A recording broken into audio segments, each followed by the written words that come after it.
تو وہاں یہ ساری ہم نے گردانیں پڑھی تھیں، تو وہ باب اپنے ذہن کے اندر ذرا واپس لے ہیں، اگر ذہن میں نہیں ہے تو ایک مرتبہ وہاں جا کے اس کو دہرا لیں، اس کا لنک بھی میں ڈسکرپشن میں ڈال دوں گا، آپ وہاں پر اس کو جا کے دیکھ سکتے ہیں، یا میزان و صرف کے جو لیکچر ہیں جو یہاں پہ پلے لسٹ موجود ہے اسی چینل پہ، آپ اس پہ جا کے بھی دیکھ سکتے ہیں۔ تو اس کا جو ماضی تھا، فعل ماضی بنانے کا طریقہ، تو اس کے اندر آپ غور کریں تو میں نے ایک ماضی اس کا لکھا ہوا ہے یہاں پہ اسی باب کا، احمارا، ادہام، یعنی ادہام،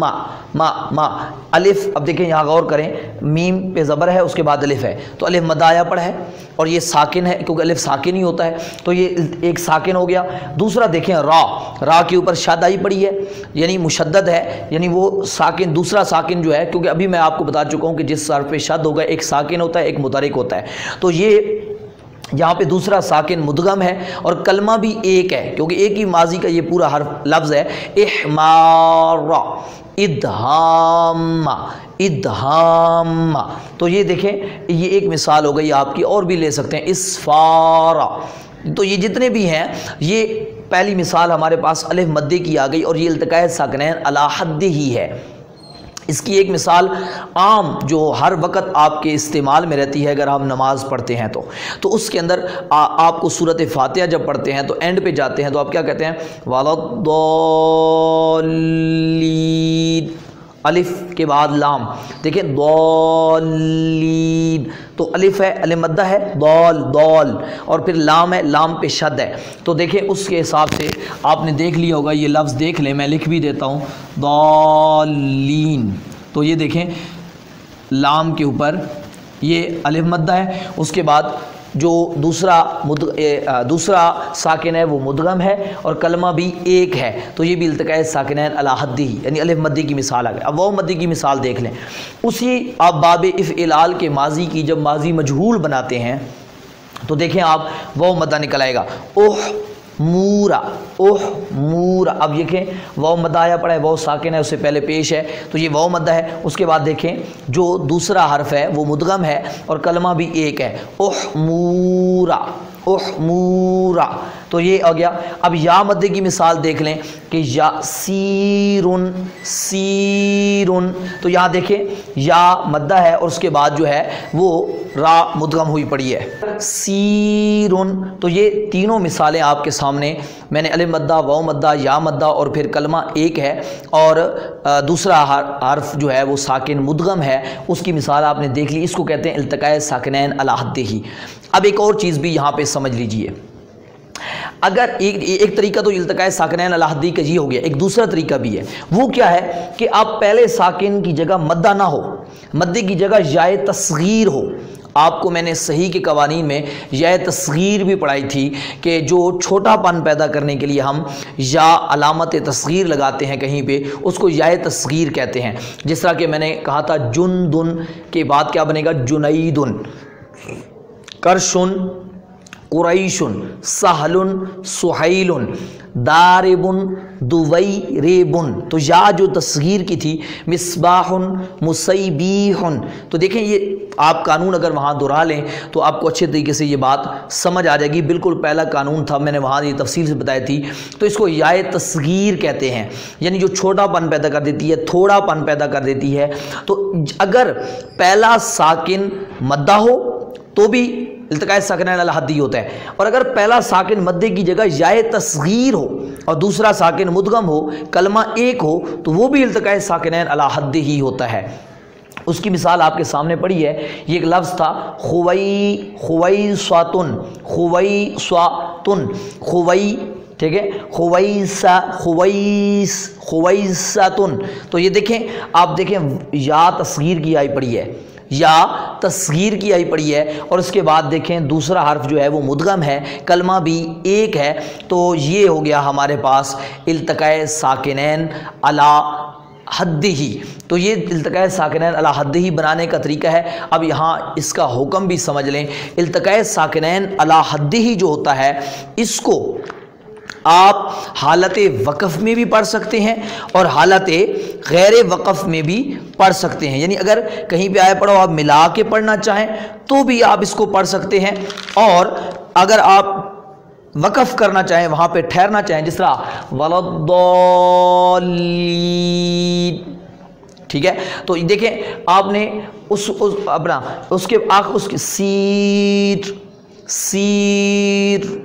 اینڈ کر دیں، احمار یعنی آپ اس کو پڑھتے چلے جائیں یا اس پہ وقف کریں، ہر دو طریقے سے اس کے اندر دونوں ساکن کو پڑھا جا سکتا ہے، یہاں کسی ساکن کو گرانے کی ضرورت نہیں ہے۔ تو مطلب یہ ہو گیا التقاء ساکنین علی حد ہی جو ہوتا ہے وہ اس کا پڑھنا بالکل جائز ہے، یعنی اس کو آپ ناجائز نہیں ہے، اس کو گرانے کی ضرورت نہیں ہے، اس کو ختم کرنے، دونوں کو آپ پڑھیں گے، جس طرح ابھی میں نے آپ کے سامنے ولضالین پڑھا، احمارا، احمورا، سیر، خویستن، یعنی ان کو پڑھا جا سکتا ہے۔ اب اس کے بعد آ جاتا ہے التقاء ساکنین علی غیر حدہ، بالکل اس کی جو اپوزٹ سائٹ ہے، الٹا ہے، اس کا الٹ عکس کریں گے تو وہ التقاء ساکنین علی غیر حدہ بن جائے گا۔ آپ کہیں گے کیسے؟ میں نے 3 شرطیں التقاء ساکنین علی حدہ میں بتائی ہیں، 3 شرطیں، کیا کہ پہلا ساکن مدہ ہو، دوسرا ساکن مدغم ہو، کلمہ ایک ہو۔ اب میں نے یہاں لکھ بھی دیا نقشہ بنا کے، اب آپ نے کیا کرنا ہے، جس ایک شرط نکالتے چلے جانا ہے، یعنی ایک شرط نکل جائے گی، پھر 2 شرطیں، پھر 3 شرطیں، یعنی کہیں پر ان 3 شرطوں میں سے کوئی ایک شرط بھی نہ پائی جائے، یا 2 نہ پائی جائیں، یا 3 نہ پائی جائیں، تو سمجھو کہ وہ التقاء ساکنین علی غیر حدہ ہی ہے۔ اس کی تفصیل تو ہم انشاءاللہ اگلے لیکچر میں پڑھیں گے، تاکہ آپ کو کچھ چیزیں میں مزید بھی جو بتانی ہے، ہمارا لیکچر لمبا نہ ہو جائے، اس کے اندر سمجھاؤں گا، لیکن ہم اس کی جو پہلی صورت ہے التقاء ساکنین غیر حدی کی وہ دیکھ لیتے ہیں، میں نے لکھ دی ہے تاکہ آپ کو سمجھنے میں مشکل پیش نہ آئے۔ اب دیکھیں پہلا ساکن ہم نے کہا تھا مدہ ہو، اب جب کہیں پر بھی آپ دیکھتے ہیں کہ 2 ساکن جمع ہیں، ان 2 ساکنوں میں سے پہلا ساکن مدہ نہیں ہے، مدے یا پھر کیا میں نے کہا تھا، مدہ بھی نہ ہو اور یائے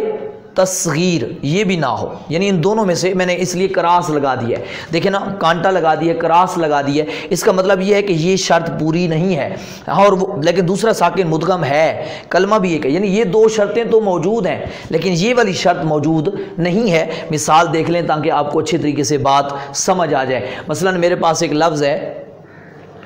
یہ دیکھیں، یخس سے مو، اصل میں اس کو دیکھیں تو یہ یوں ہے، یخ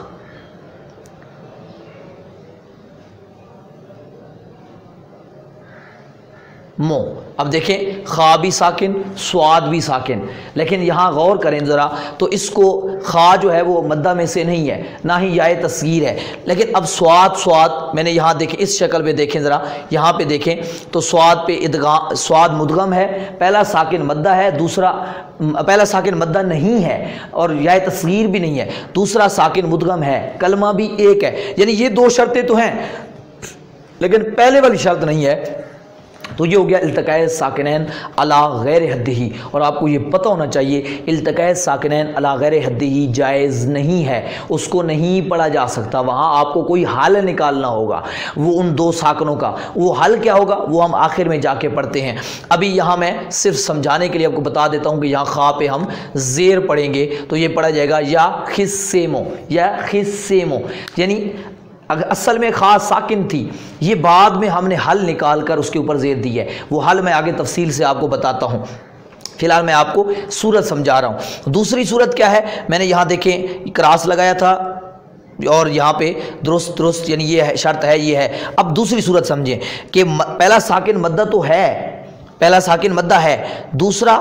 کیا ہے، مدغم نہیں ہے، دوسری شرط نکال رہا ہوں، کلمہ ایک ہے، ٹھیک ہے۔ تیسری میں آپ آئیں گے تو اب پہلا ساکن مدہ بھی ہے، دوسرا مدغم بھی ہے، لیکن کلمہ ایک نہیں ہے، یعنی آخری شرط میں نے نکال دی۔ یہ 3 آپ صورتیں بنی، ابھی کچھ آگے مزید صورتیں بنیں گی، میں انشاءاللہ اس کی طرف آؤں گا، ابھی میں ان دونوں صورتوں کو بھی مثال نہیں دے رہا، انشاءاللہ اگلے درس کے اندر ان کی مثال بھی دوں گا اور آپ کو مزید سمجھاؤں گا بھی صحیح کہ ان کا حکم کیا ہے، اس کا پھر حل کیسے نکالنا ہے۔ مطلب یہ ہے کہ التقاء ساکنین علی حدہ کا تو ہمیں حل نکالنے کی ضرورت ہی نہیں ہے، اس کو پڑھنا جائز ہے، وہ ناجائز نہیں ہے۔ التقاء ساکنین علی غیر حدہ ناجائز ہوتا ہے تو اس کا ہمیں حل ڈھونڈنا ہوتا ہے کہ اس کو ہم نے کرنا کیا ہے، اس کو ٹھیک کیسے کرنا ہے، یہ 2 ساکنوں کا علاج علاج کیا کرنا ہے، یہ کیونکہ دو ساکن جو علی غیر حدی کی صورت میں پڑھے ہوں تو عرب والے ان کو نہیں پڑھتے ہیں، ان کے نزدیک ان کو پڑھنا جائز نہیں ہے، یعنی ان کو پڑھا نہیں جا سکتا، تو اس کا ہمیں حل نکالنا ہوتا ہے۔ پہلے صورت سمجھیں گے تو پھر حل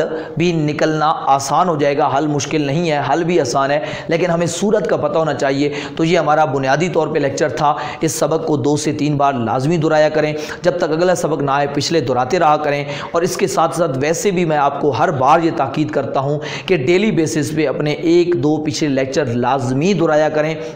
وگرنہ آپ کو آگے مشکل پیش آئے گی۔ اور کوشش کیا کریں کہ سبق کو مکمل طور پہ سماعت کیا کریں، کہیں سے سکپ نہ کیا کریں، اور جو نئے حضرات آتے ہیں ان سے گزارش کروں گا کہ پہلے آپ ابتدا سے اپنے ہمارے لیکچر جو ہیں وہ سنیں، کور کریں، تو پھر آپ کو یہ سمجھنے کے اندر انشاءاللہ آسانی ہوگی اور مزہ بھی آئے گا۔ الحمدللہ رب العالمین۔